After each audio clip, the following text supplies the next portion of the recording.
Welcome back to Breakfast at Stinson's. This is John Asher Thompson. Today we have Chase Hurd with us, a good friend, great guy. Also happens to have created Howler Brothers, owner, founder, very talented person, and excited to talk to him about that and a whole bunch of other things. So stay tuned. Look forward to having him here with us today.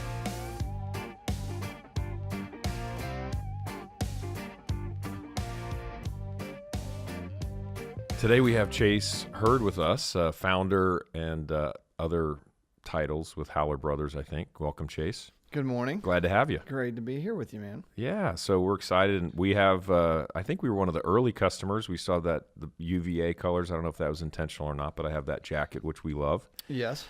And have worn it skiing, and everybody asks what the monkey is. Mm-hmm. So we're going to get to that. Cool. But, glad to have you. And let's start with the easy stuff, which is your bio. Just a little background on you, where you're from, your family, whatever you want to share about kind of upbringing, high school, college, and how you ended up generally in Austin and doing what you're doing today. Sure. Well, I was born in Texas. So after living here for 17 years, I found out that's rather important. But I'm a native Texan. Nice. The Texans. I don't know that I even knew that. Where were you born? I was born in Houston. And then ended up growing up most of my life down in Orlando, Florida, which was a great place to be. I've got one sister, two great parents, and loved living down in Florida. And then I ended up going up to Virginia for college, which is kind of a long and winding road. And your dad is a doctor? My dad is an orthopedic surgeon. Okay. And was he doing his residency or something in Houston? Is that why you were born in Houston? That's right. Okay. That's right. He did his med school in Georgia, came over to Houston and did his residency. We actually did about a year in England. He did a fellowship over there. So when I was 5, we had a really cool year living in the countryside in England. And that's where you learned English? That's right. Yeah. That's right. Got my great accent. Good. But then we moved back to Florida where he started his practice. Okay. And that's where he raised us. He's originally from Georgia. And so we've got a lot of family down there and south in that area. And I think Orlando was kind of a booming city at that point. And what years were those? For me, they were from when I was about 5 till 18. So I graduated in 96. Okay. So Walt Disney World booming, Universal Studios coming online. Yeah, booming Disney scene. It's funny, my parents actually went to Disney for their honeymoon. Wow. My mom grew up the later part of her childhood in Orlando as well, in Winter Park. Oh, wow. And so they are pre-Disney people, where there was, before the big highway came through and Disney changed the whole town. It used to be a citrus town. Right. And it's totally different And now, Winter obviously. Park, is Rollins there? That's right. Okay. Yeah. Got it. Yeah, I knew about that. We have family. Yeah, well, we were one of the early, I was down in Fort Lauderdale, and I'm way, way older than you are. Come on, no. Yeah. Can't tell. Anyway. Yeah, we went to Disney World, where the monorail goes through that hotel. What's that one called? The Continental. There you go. No, I'm sorry, the Contemporary. The Contemporary, that's right. And then then when they introduced the wilderness deal, we did the camping. Yeah. And we had great memories, but we were Fort Lauderdale. We moved to Texas and didn't go back for many years till we had kids. But what's that like growing up in Orlando? Was that something like, hey, Friday night we're going to go to Disney World, or in high school, or was it a kind of other? Like when you were a kid Yeah, well, it's really about half an hour outside of town, and we grew up right in town. And I loved how my parents actually did it. We didn't go all the time, but we once a year would play tourist and go out there and stay in a hotel for a night. Oh, yeah. And do it up big time. Right. But we didn't bob out there all the time. Okay. But it was kind of interesting having it in town, because you got so many friends coming through, visiting all the time. And it's interesting living in a tourist town, just because it's kind of got a lot of energy. But and then I ended up working there as a lifeguard when I was 18, right before going to school. Where? At Disney, at one of the water parks out there. Okay. Which actually was a great job. Yeah, I bet. Time. What's the so Boone? We took Boone, and he was the only one who wanted to go to one of those water parks, and they had a giant slide. Like, is that the one you would have worked at? Like. Yeah, there's one called Blizzard Beach was the park I worked at. Nice. Classic Disney theme. It's like a snow skiing themed water park of all things. But yeah, right. I don't know if that's the one we went to or not, but anyway. So Orlando, and then you ended up going to Charlottesville, Virginia. That's right. And how did that? Was that something family or No? How did you it was decide? pretty out of the blue. I played a lot of sports growing up, and actually was recruited to play football at Virginia. I was a place kicker, and looked at a bunch of Were you different a soccer schools. player also? I was. Yeah. I was. But yeah, I grew up playing a whole lot of football. My dad played college football at Georgia, so that was always a big part of He was a bulldog. our culture. He was Wow. a bulldog. Yeah, our family culture with going up to ball games, and he was also the team doctor of our high school football team. So that was kind of our religion down there. Yeah. And I never grew into his size, but I found a way to be involved. I didn't take you for an offensive lineman, but you never know. Yep. This build is not made for much more than kicking, but it was great because I was able to get into UVA, which is a tough one. Oh yeah, that's and great. that kind of helped me get in there, and wanted to go to a big enough state school that I had a team to root for, but was looking for a great academic school as well. So which it is. But I didn't know anybody going there. It was kind of a cold start. And so did you kick for them? I never started. No. Okay, but you were on the team. I was on the team for 2 years. Yeah. Were you with like Howie Long, or was he before your time? Howie Long's son was after my time. Oh, it was Howie Long's son. Yeah. And who was that offensive lineman or the guy who was like the number one pick in the draft? It was a huge guy. Do you remember who I'm talking I know who about? you're talking about, but I'm blanking on his name. Yeah. No, I was there Because with the Cavaliers, they're pretty good, but I think of the Cavaliers as a basketball school. Ralph Sampson, all correct, that, right? Correct, yeah. No, That I was was right. before your Tiki time. Barber and those guys. Oh, yeah, sure. It was a kind of a high point in Virginia football. I came in right after that with a bunch of guys that went to the NFL. It was super fun. Yeah, that's great. Yeah. And your dad, but he remains a Bulldog fan. Oh, yes. Yeah, okay. That was a painful. I mean, was he in mourning for a quarter of the year after? I think he's still in denial about it. Yeah, it was a little hard for him. Doesn't seem right how that went down. It was painful. It was hard to watch. Yeah. Real quick, I don't get bogged down this, but because everybody's talking about, I got Bo's playing football and everybody's focused on concussions, and your dad, I don't know, being an orthopedic, if he thinks about that much. So you have an opinion on the CTE stuff? Do you ever talk to him about that? He does. Bo's playing. Uh-oh. Yeah, what does he say? Well, no, he doesn't. Bo is playing, yeah. He was real protective of me playing, just because he's seen so many, less about the CT thing and more about like paralysis and stuff. He's seen a couple of people's lives, ruined from that, and that's really, I mean, the odds of that are super small. Right. But it's funny. He was a great player and was drafted to the New York Giants, but didn't go because he ended up going to medical school. And every better pay back then, right? To go be a doctor. Well, I think it was his only shot. He said, "I got to take it." But every Sunday on the couch, he'd just be going, "Man, I wish I'd have gone and just tried it out." For all my life, heard him saying that. And then just recently, all of his buddies are getting older, and he now has changed his tune and basically says, "I think it saved my life that I didn't go do that because it's kind of scary to see what's happening." But was he a lineman or tight end? He was a defensive end. He was a head okay. smashing kind of guy. Yeah. And so he's really glad he didn't go in retrospect. But I don't know, man. This football thing is, I guess living in Texas, it seems like a bigger issue than other places, but it's kind of a big deal. Yeah. I mean, Charlie, as a little guy, my 8-year-old, we're like, "You're probably not playing football." He's like, "No, I'm playing football." Yeah. Well, I'll say we've got 3 boys. Boone and Charlie Worth we'll see. I don't think it's not a priority. Bo's a big boy and loves it. But I'm wondering, like the whole Pop Warner thing, I don't know if there's been impact on it here or not. I would wonder because it's crazy. Those kids, I don't know if you see them out, but they're practicing every day. It's crazy. Summertime. And that is one of the things it seems like there is some consensus that early, there's no reason early, but anyway, I don't want to get in trouble with people who love football or whatever, but I don't know. I did hear something interesting on the news the other day, and a doctor was actually in, and he said there are enough players who come out of this who played football, pro football, and have had no impact. So he said, his takeaway is clearly there are some people susceptible and others not. Interesting. He said, he's guessing that there's this kind of frenzy about CTE, and he said, but the takeaway is actually more nuanced than what people are looking at. And he said he wouldn't be surprised, and this is just he speculating, but he said he wouldn't be surprised if in 5 to 10 years there's a lot more data out there, and we'll know where some kids are maybe predisposed, and those are the ones. And if you can get that data, like that's the tough one where your parents are like, hey, you're a great athlete and you're big, but you're predisposed to this, so you're not playing. Sure. I don't know. We'll see what happens. That makes sense to me. I mean, I feel like when we were growing up playing, there were guys who were predisposed to concussions more than others. You know, everyone's getting banged up, but some guys were, had to tap out early just because they had 5 concussions in high school or whatever. Yeah. So yeah, I think the cool thing is they're doing so much analysis of it these days that we'll learn a lot in the coming years. Yeah. Well, and you're a kicker too, so that's like the perfect spot unless you're the kicker on, pick that, a lot of pressure there. And yes. I wouldn't want to be a kicker.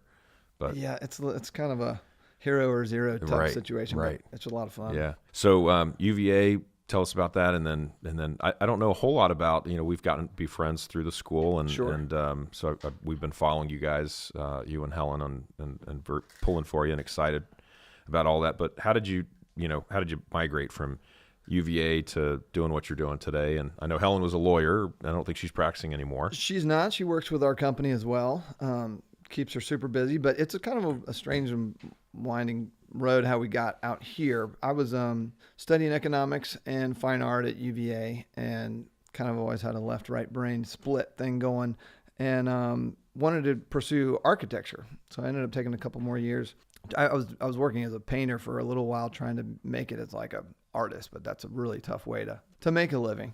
Okay, we got to stop there. Where were you doing? By the way, I just sent you a text because I saw in some of the Howler Brothers material there were a few paintings, and I think it was the oranges that caught my eye. But it was like we looked at the bottom. Sheridan and I were looking at it. It said Chase Hurd. I was like, well, I didn't know you did that. So let's talk. I've dabbled in a lot of things. So you got out of UVA, and were you in New York and living in a loft? I was in Charlottesville. I did a fellowship year at UVA studying, doing art, thinking I might go to art grad school, and took on a bunch of commissions and just basically painted for a year.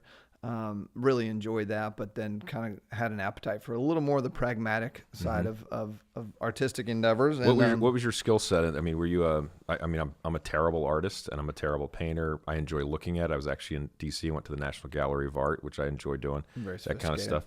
No, not really. I was racing in between conference calls. It was not very, pretty or sophisticated.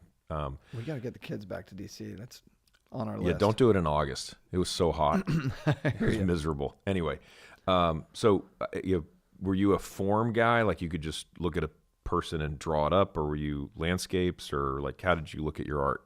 Oh man, I haven't thought about my art in a while, but I just grew up drawing. You do cartoons like as a kid? Were you doodling or? Yeah, I was just doodling all the time and got into a lot of figurative work. My favorite stuff was humans and portraiture and stuff, more than landscapes and that sort of thing. Got way into oil painting and did a whole bunch of kind of face studies and I don't know. I was into people. Yeah. But did you get formal training, or were you just doing it kind of on your own? I mean, I had a major in I mean, when you were younger, when you were a kid. No, I went to an elementary school that really fostered a lot of art, and we got a little bit of art history and a lot of they really cared about the arts, which was a huge blessing. But I wasn't having any formal training when I was younger. No. So, because we have kids, this is the kind of stuff, by the way, that's spot on what I want to talk about. I'm interested. So did you think like, oh, I'm really good at this, I'll keep doing it? Or was it more like I'm 10 years old or 12 years old or 14 and I'm just doodling and I'm pretty good at it, and you just kind of do it? Was it just was it something you set out to do, or was it something you just discovered through doodling that I'm pretty good at it, kind of like it, so I just do it? I guess so. I mean, it was we always had a lot of I don't know. My mom's pretty artistic. There's a lot of creatives in our family, and it was always very available to us. They always encouraged it. And we went to, growing up, we visited a ton of museums, and so art was an important thing. And we cared about it, so it was cool to be good at it. And I think in high school or middle school, I realized I was maybe had an aptitude for it, and took more studio art. And I think I took the AP exam or something in high school. Like we did enough of it in high school to be like, okay, I'm very interested in this and wanted to pursue it. So when I looked at schools, I was interested in their art departments and that sort of thing. But it was never, it was always secondary to athletics, honestly, growing up. Right. But it was something that a design component has always been a big part of my brain. Your kids, did they get any of this from you? I don't know. It's hard to say early on.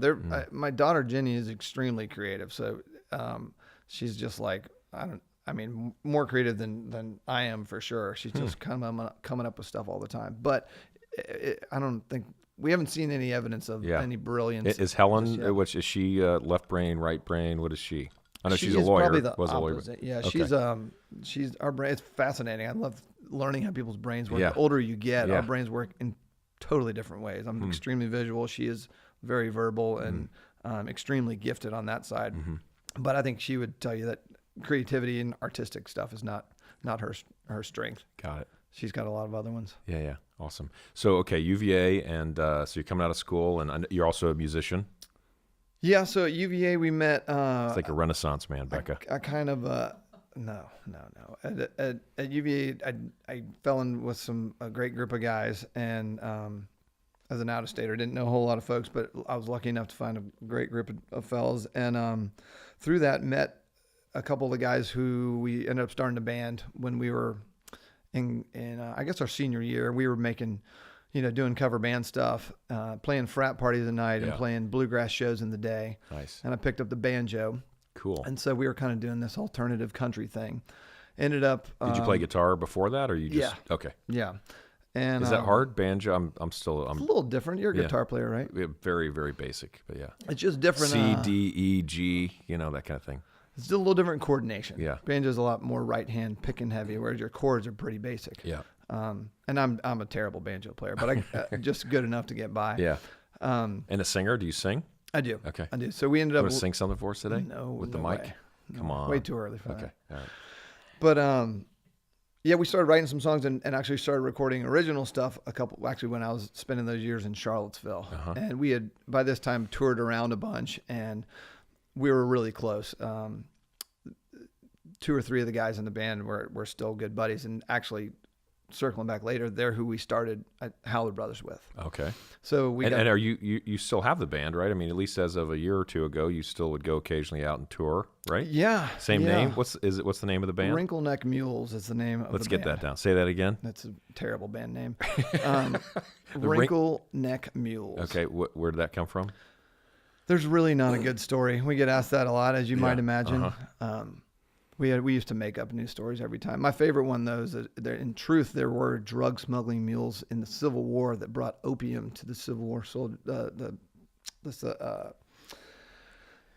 Union. It was Confederate soldiers, I think. No, but they would hide definitely the Yankee the Army. opiates in their neck folds.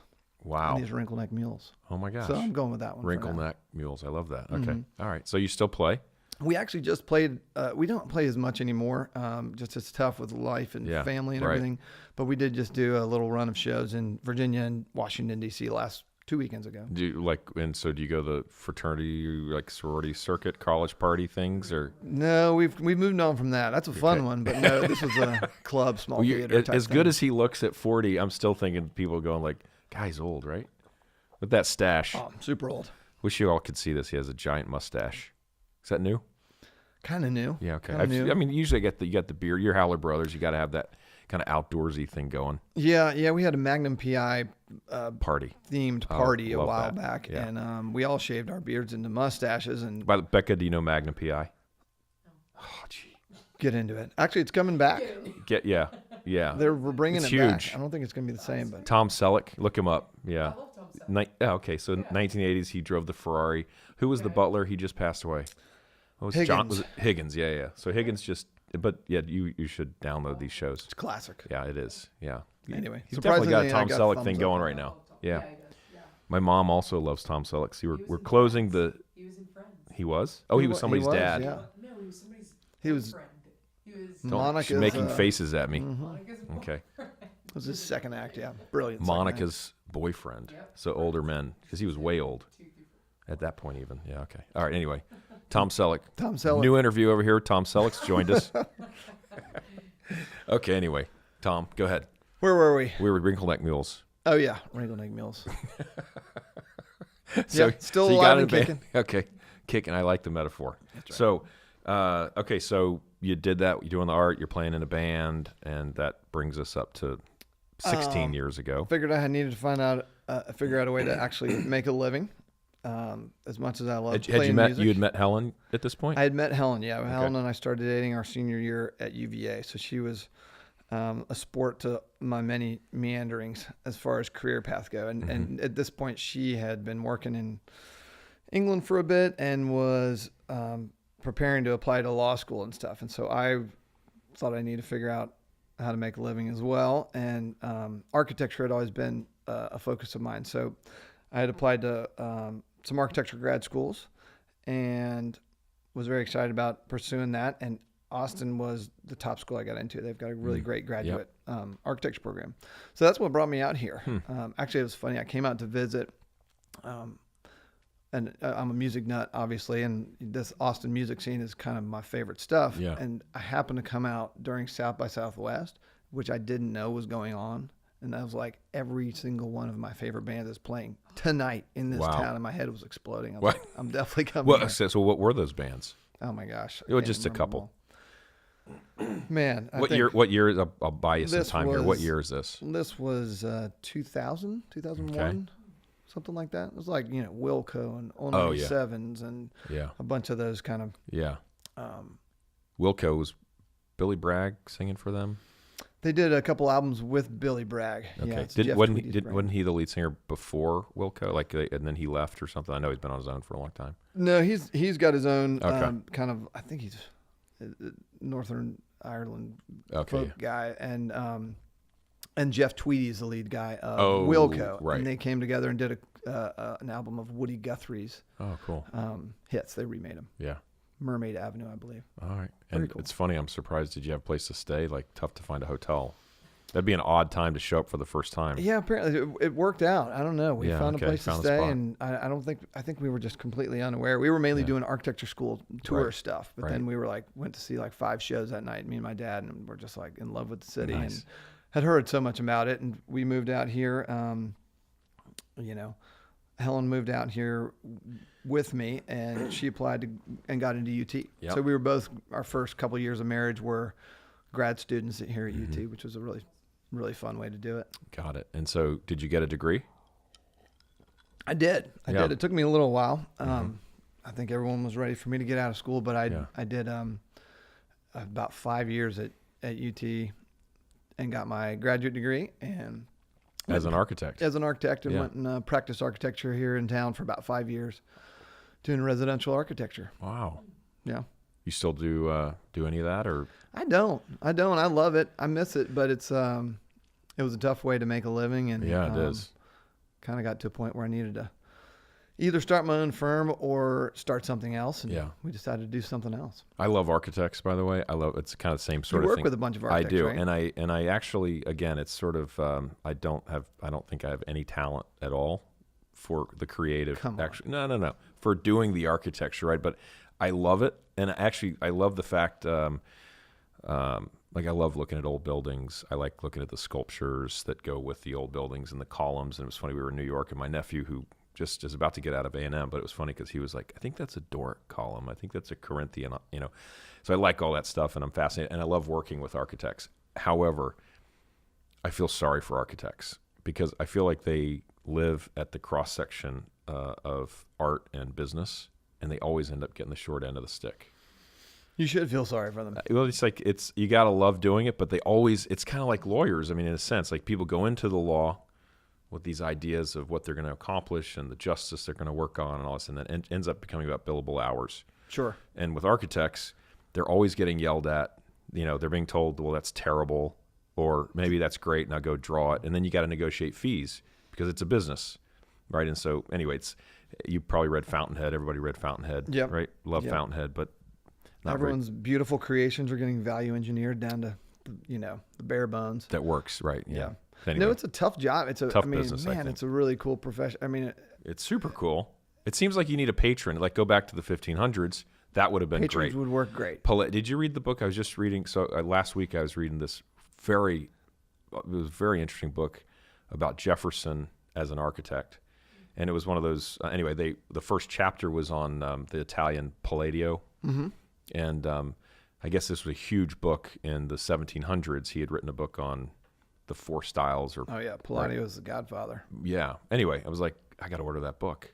I don't have it. Anyway, did you read it? I think. Or do you know about it? I know of that book. I don't think I've read it in a long time though, because being at UVA, of course, that was one of the reasons I got as fired up about architecture as I did, just because you're surrounded by this masterpiece of Thomas Jefferson's, which is like he's ripping off Palladio all the time. Yeah. But That's classicism, though. It's always reproducing, right. more and more of the old forms. But yeah, he's a fascinating guy. Talk about a Renaissance man. Good grief. Yeah, we Guy's can a aspire. maniac. Yeah, no, it's Make you feel like you're small. Yeah, that's a whole nother topic. I shared and I talk about it, and I read and I see all these things, and then I look around and you'd say if you read any history, you realize just how small we are. Oh yeah. Anyway. Did you know that's the Jefferson? That's the grand comment of the day. Okay. How small we are. How small we are. I heard when I was up there touring Monticello last time that and this to me explains a lot. He slept 4 hours a night. Interesting. We're going to get to sleep. Is that right? That's what I read. Yeah. Because there's not a whole lot of explanation for it otherwise. I mean, the guy wrote all the time. And he had very neat handwriting. Extremely neat handwriting, and he had the device to write two journal entries at a time, and he had all the machines and his inventions, but he also encouraged you to exercise for 2 hours a day. I'm like, when did this guy do all this stuff? How did he do it? I don't know. That's what we're here to talk about. He only slept for 4 hours. We were 20 hours a day. So you can do a lot of stuff. Well, so I always bring in this quote by Napoleon, and I think I always mess it up too, but it's very disparaging to women, to men, to children, to basically it was Napoleon. He was just really not a nice person. But he basically said, no one should ever sleep more than 6 hours. And if you sleep more than 6 hours, essentially you're an imbecile. That's the word he used in French. But anyway, but I'm fascinated by that because the older I get, I'm like, 6 is not cutting it even. I don't know. I don't know. Maybe we should diverge real quick. How much sleep do you get? I'm kind of require more sleep than I'd like to admit. Mm-hmm. Yeah. 6 doesn't usually do it for me. I can do 6 every once in a while. But by the way, all the science says 6 is not enough, right? I mean, it's like, you can get by. You can get by on 4. You can get by on 5. You can get by on whatever, but that's not your optimum performance level.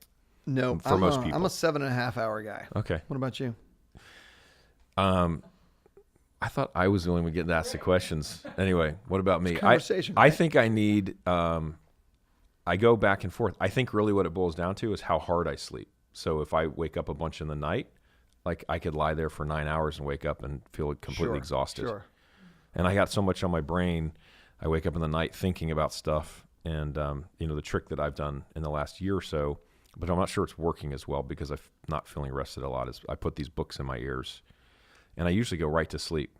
With books on tape in your ear. Mm-hmm, and I do it on a setting 30 minutes or an hour. Because my issue is never anymore. When I was younger, it was like going to sleep. Yep. Now I have no problem going to sleep. Doesn't matter. I can go to bed. I will be asleep in 15 minutes, no problem. Then you pop up. Yeah, 3 in the morning. Mind. Yeah, and the worst is when you wake up at 4:30 or 5:30. It's terrible. Right, because then you're already toast at that point.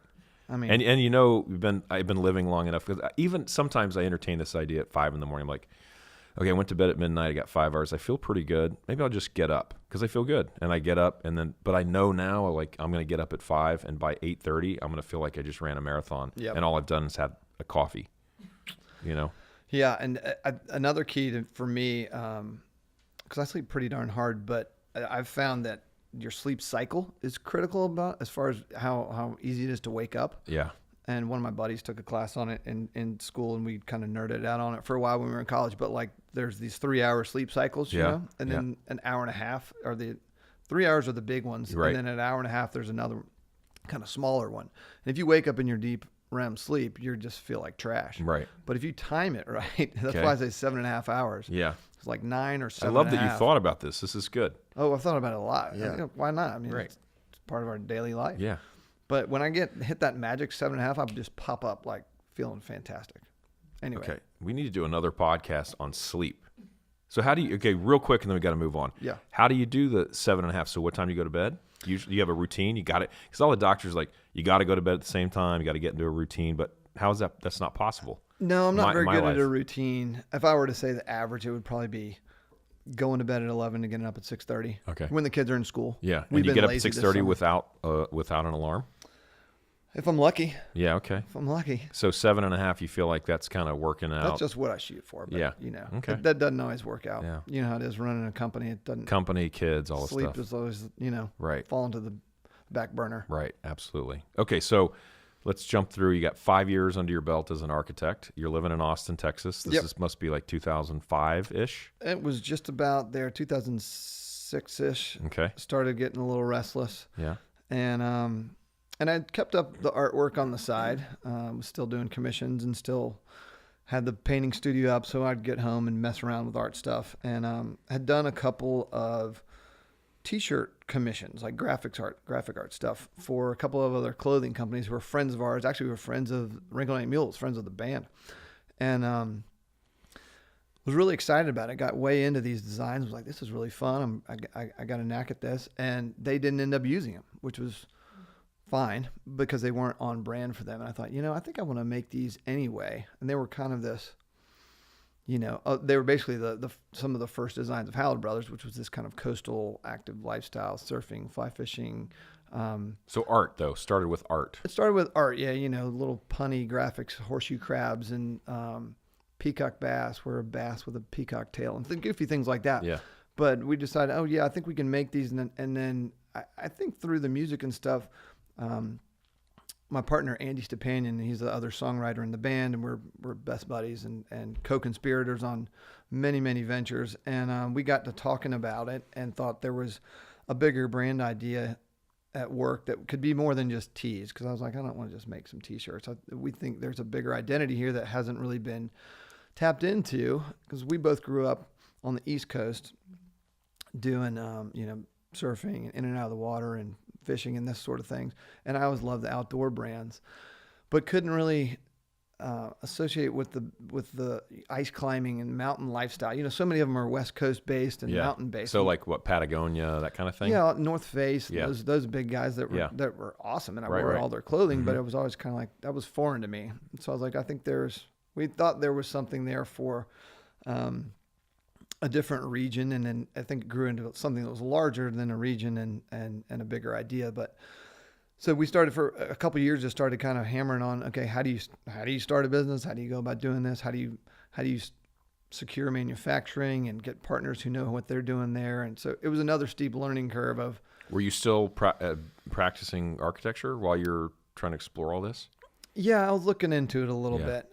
It was more of a curiosity at that point. And then at one point, we were doing it on the side and kind of launched it with the brand identity we developed, and pretty quickly realized, if we're really gonna do this thing, it can't be a part-time deal. So about 6 months into it, quit the architecture job and jumped over to doing Howler Brothers. Did you launch it as Howler Brothers? We did. Okay, so how did that name come about?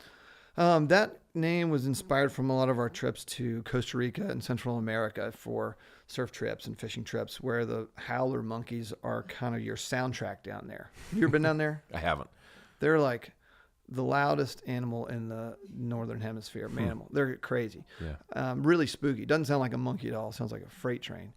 And the first time, and it carries for miles and miles. Can we get Becca get a live track on that? Will it howler sounds going? Yeah.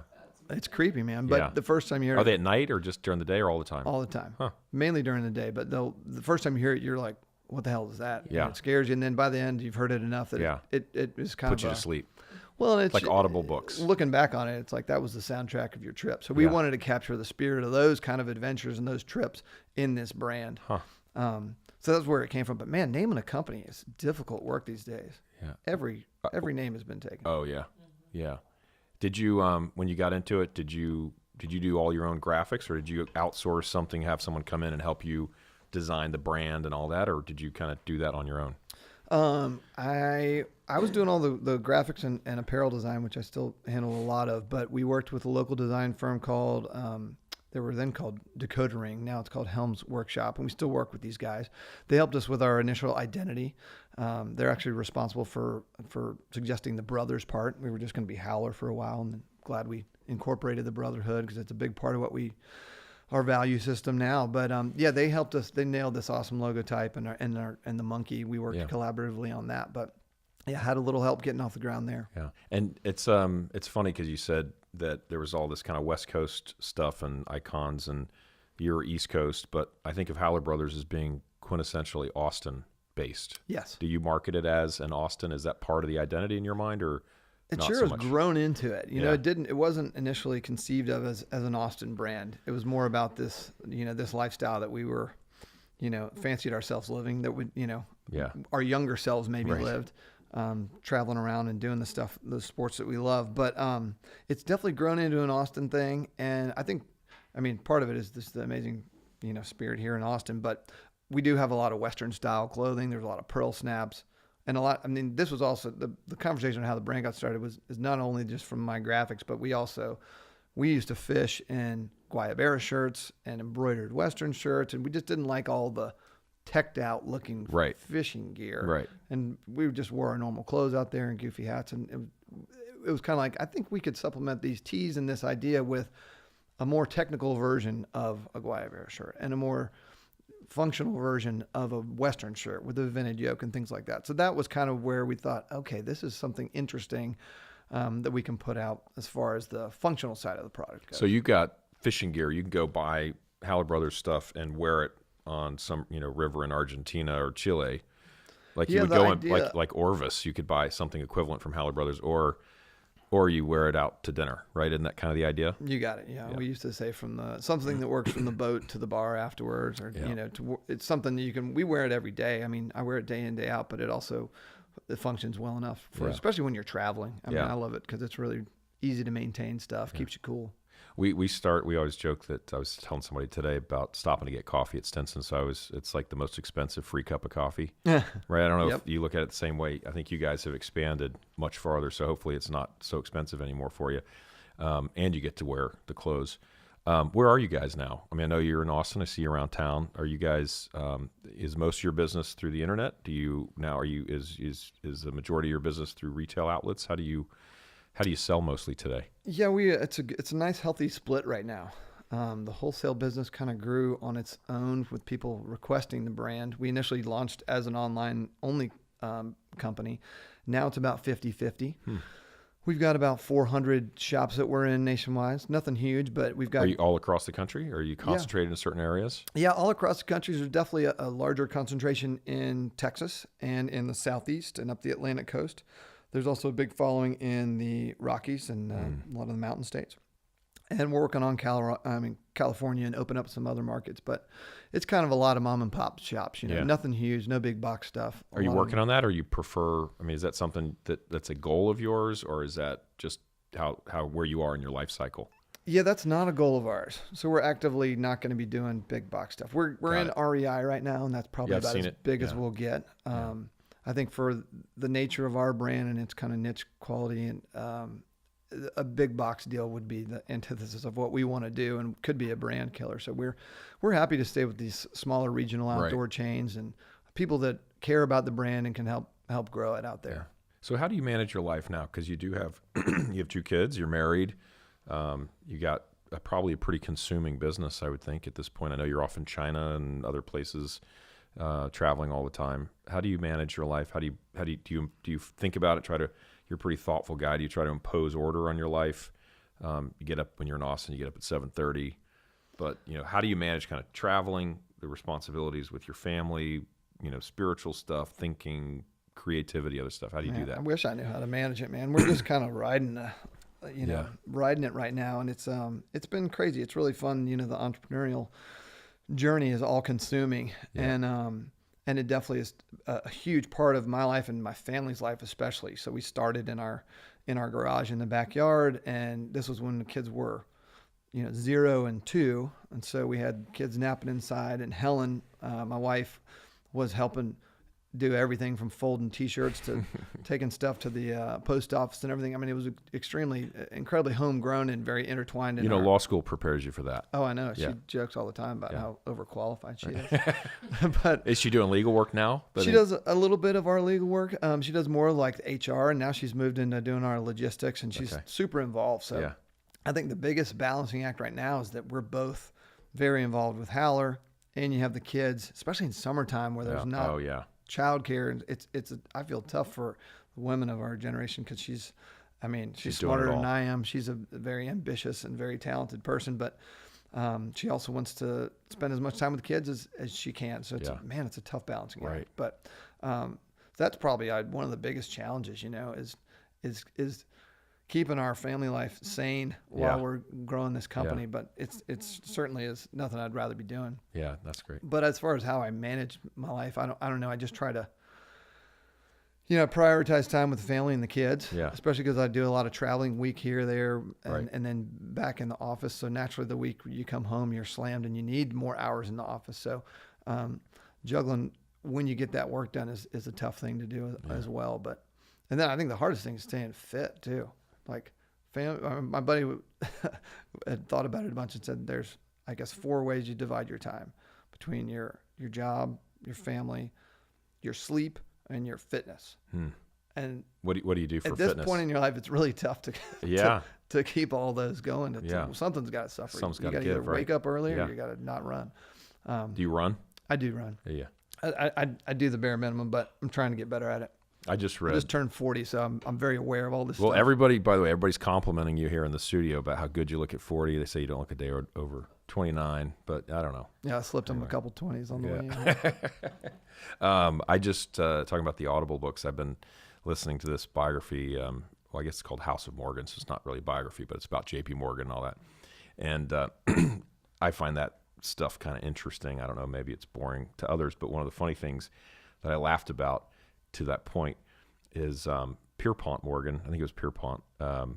He kept sort of swelling in girth. He also had a really giant nose. This is crazy. They have a whole section in the book about his nose, and that children would like hide their face. Whoa. or like you can look it up. Look up Morgan's nose. Like a big beak of a nose or like an No, alcoholic no, nose? no. Well, they're probably they didn't know. I mean, they didn't comment on the alcoholism, but they did. They talked about eczema and other things that were kind of related to that. So as he got older, it just kept growing, and it had pox in it, and it was just apparently it was like It sounds disgusting, man. it kind of was sounds like, and it was. But I mean, they devote time because he was very sensitive about his nose. Okay. This guy is the richest man in the world, and he's spending a lot of time, thinking about what he could do about his nose. And it's interesting. But when he went to see the doctor said, among other things, to try to improve his health, you're going to love this. This is like late 1800s. He goes to the doctor. They said, literally, this is a quote from the doctor. He said, whatever you do, don't exercise. Huh. If you can walk or take a cab, which was horse-drawn at that point, take the cab. Try never to walk. Stay as stationary as possible. What in the world? Isn't that crazy? Was this in service to his nose or just his general health? I really just wanted to get the nose in. I'm not sure it had anything to do with the nose. I'm listening to this while I'm sleeping. I don't know when it came. But anyway, so I just think that's interesting. There was a doctor servicing the wealthiest man in the world, and he was saying that more exercise is bad. That's fascinating. Yeah, so I'm doing some research on that Gotcha. right now. Yeah, whether that's a I bet viable that doctor option. was just trying to keep his job and tell old So Pierpont what he wanted well, to hear. yeah, well, I don't know. I haven't finished the book yet, so I don't know if he kind of changed his tune. But yeah, he ended up with gout, and he was not a healthy guy. Let me know how it turns out. I will. So are you, when you kind of look at your life, being the young man that you are, do you look out at 45, 50, 55, 60, or 5 year, 3, 5, 7, 10 years out? Do you have specific goals you've put out there for yourself? Like, hey, I want to be semi-retired at 45, and you may or may not want to answer these, but or do you just kind of fly by the seat of your pants and just solve the issue of the day? How do you look at goals and things like that? I don't have any specific goals like that per se. I mean, of course, you can visualize yourself in 10 or 20 years and imagine a nice life for yourself. But for us right now, it's kind of nice. I don't have to worry about that because it's all hands on deck with our company. And just my main priority is, because this is kind of all of our chips are in this basket. I mean, this is our livelihood and hopefully our future. So it's just kind of making the right decisions for what's the next step for this company? What do we need to do to position ourselves best for the next steps? We've just been kind of scrambling for the last, I guess it's almost 8 years, 7.5 years or so. But it's grown at a clip that was is quick enough that we're always just kind of responding to it. Yeah. So I haven't given a ton of thought. I don't have a nice it's plan funny, laid out. We've and Becca can vouch for this. We talked to it's fascinating, and this is part of why we're doing this, because we have talked to some very successful people, and again, not necessarily financially but just in what they're doing, and we'll talk about how we define success. But there are several folks we've talked to who, and it works for them, right? They're like, well, I got a 5-year plan. I wake up, this is what I want to be doing. I'm going to give it 1 year, and if this doesn't work, I'm going to try this. Sure. Right? So that's not how you look at things. And then by the way, we have another who's like, hey man, I just wake up, try to get through the day, right? Yeah, and hope it's a good day. I mean, we set goals as far as what we do, but it definitely don't have a rigid. I've never been as system based as some folks that kind of lay out the next. I'm going to try this out for a year and then see where it goes. Mainly just because it's been such a divided my brain between the family and the work, and throwing the music here and every once in a while, and all the travel. It's just kind of, trying to do what's best for the family and the business and surviving. Yeah. So yeah, definitely don't have much of a strategy there.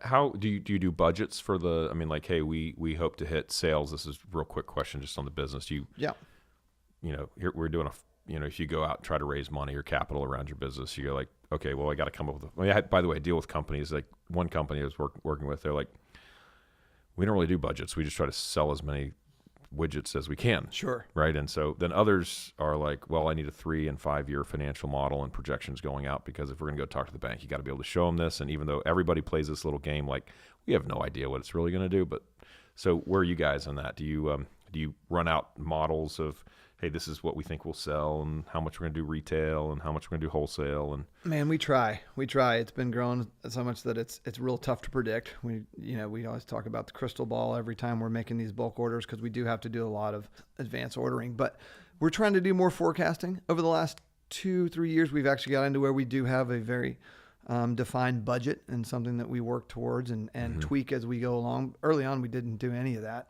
And I think the more we get into it, the more important it's going to be, just because when you're making these larger inventory buys, you got to have the cash in place. Right. And so we're kind of bumping up against that, which is one of the, it's a growth problem. So it's a good problem to have, but it's a challenge right now. Well, I think I think about the famous guy who ran the Gap for a long time, Mickey something or other. I don't know if you remember him, but I think about Gap because it's just a huge retailer. And I think how impossible that would be to try to do a forecast, right? What are sales going to be in 4 years? Yeah, who knows? But they've got you still got to do it. Yeah.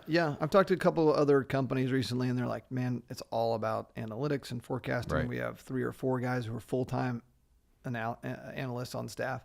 You guys do? No, we do not. These other companies, right? We've only got, 12 people in our whole company at this point. So yeah, okay.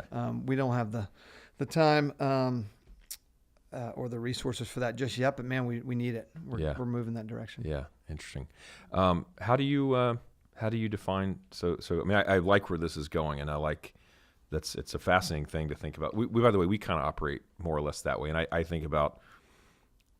I like the idea of imposing a little more structure around some understanding of the future, but I don't know. We just whether it's Stinson's. Has been quite a labor and, completely consuming. And thankfully, we've got good managers and other people. But anyway, we're trying to work towards that.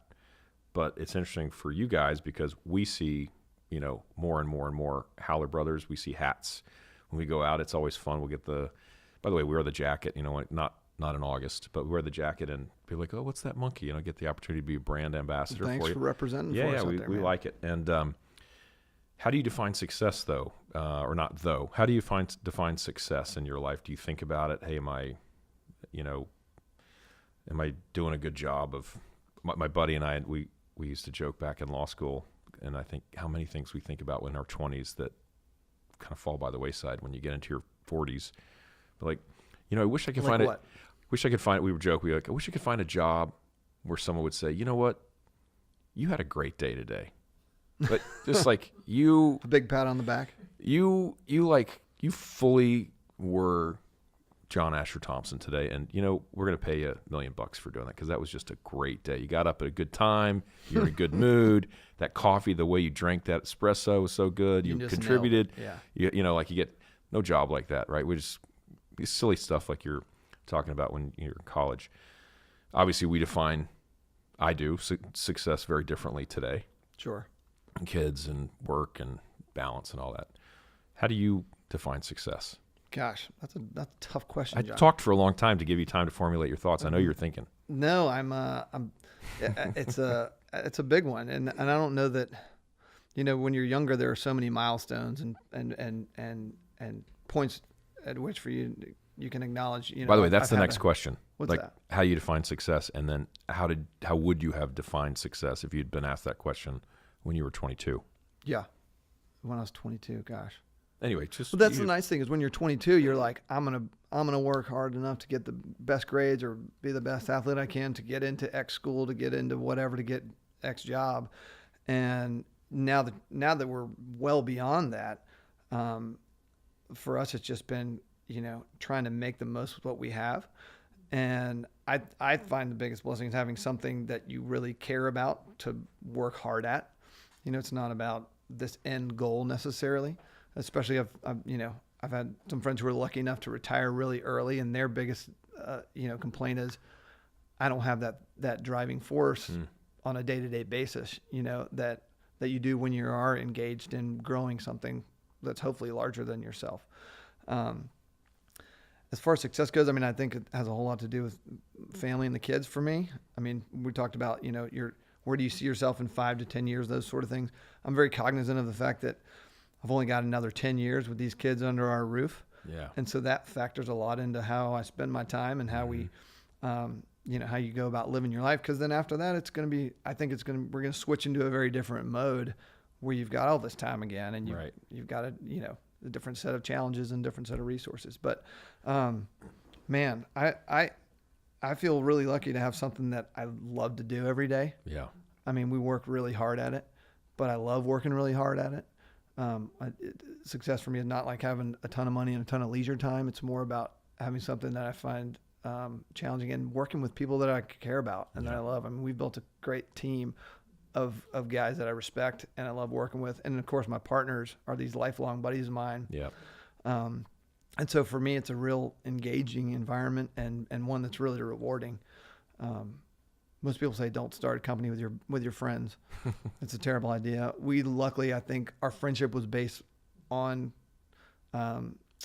creative collaboration, making records in the studio and going through hard times together. It was less about just having fun. Yeah. We did have a lot of fun. Right. But, we work well. We have a good relationship that way. But I'm completely yammering on. I don't know. No, it's interesting. Success. Do you if let's say that, is there an end goal? There's not. I don't know. Really that's really different people Yeah. view it differently, right? You have spiritual answers or temporal answers or job or goals. I do think what you said is so spot on. And I think people, a friend of mine who was a writer, and I was talking about him the other day. He was the friend, Becca, we were talking about this. He set up a focus group of his ex-girlfriends to evaluate him and like what went wrong. Interesting. Kind of funny guy. He's a writer, economist, Wall Street Journal and books and stuff. I should get him on, actually. It'd be fun.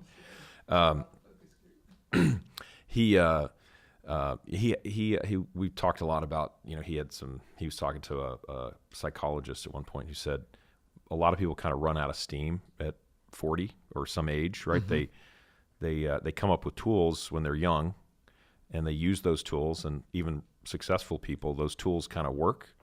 But at some point in your life, you run into a place in your life where they stop working. So whatever it is, people stop responding to you, or you're getting bored with yourself, or you run to the end, you've achieved all the things you kind of wanted to achieve. And then it's like, what do you do? Yeah. So we find that a lot, and I see that more and more with people. And that's one of the things why we kind of got into this was, I think a lot of people, and you refer to the guys who maybe retired early, and then you run into this dilemma, like, okay, what am I going to do? How am I going to spend my time? Some people choose to, like, I'm going to go work out. And so you see these like 55-year-old people who look like they're 20. They got muscles like bulging everywhere. I don't know. Interesting thing to think about. So let's talk about your kids.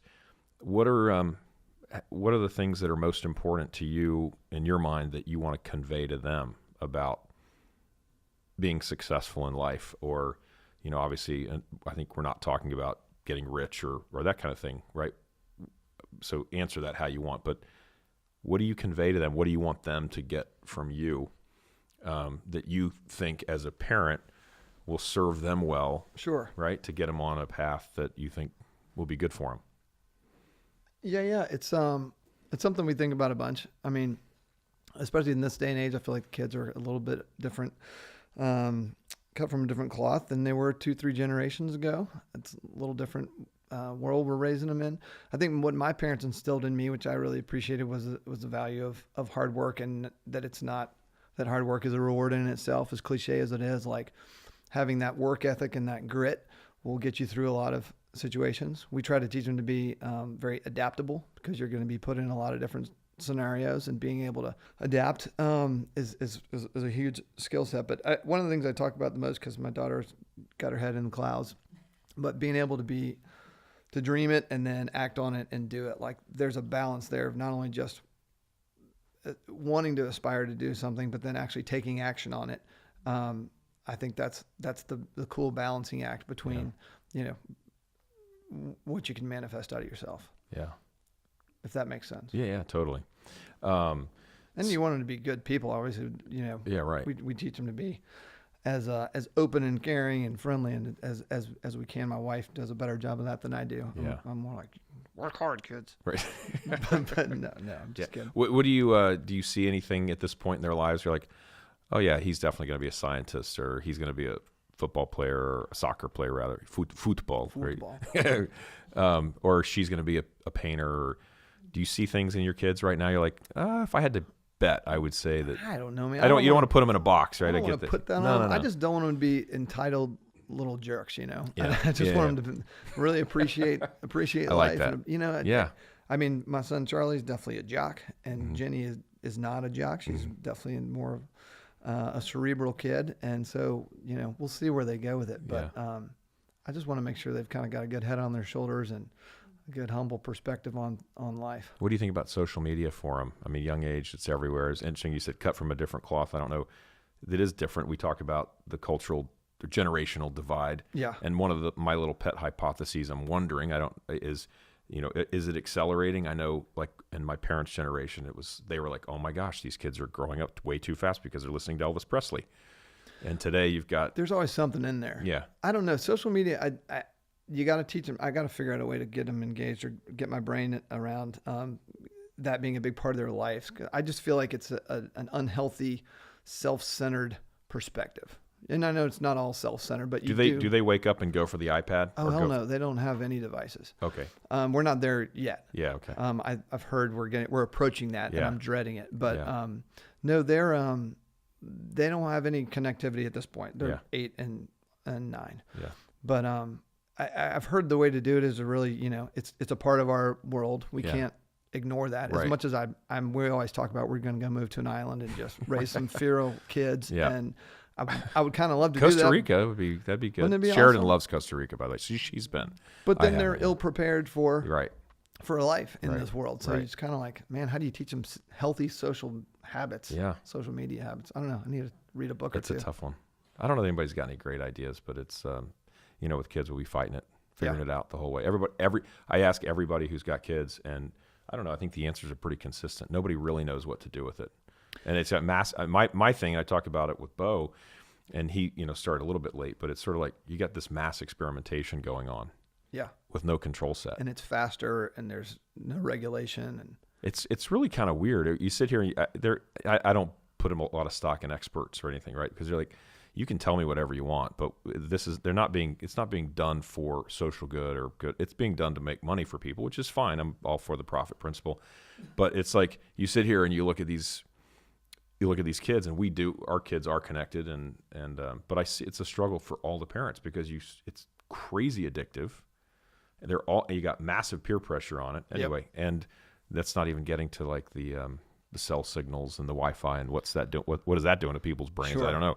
But just the synapses and wiring. Anyway. Well, the addictive part of it scares me a little bit because this stuff is designed to be addictive. Exactly. And these kids aren't old enough to understand that necessarily. And I think that's a dangerous situation, because it's, I mean, I'm guilty as anyone. Right. You can get sucked into that stuff, and there's always something that you can scroll to next. Well, you could just go to howlerbros.com. You could. And then just buy something, right? And then get off. Hang it. Our social media is great.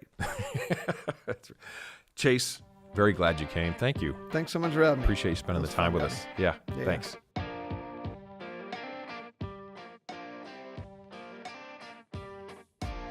Thank you for tuning in today. Breakfast at Stinson's. We are very happy to have you. Next week, we'll be back with another great guest. So please join us. In the meantime, come visit us at Stinson's. We're at 45th and Burnett Road. Come have a taco, a coffee, or a cocktail. Look forward to seeing you. Thanks.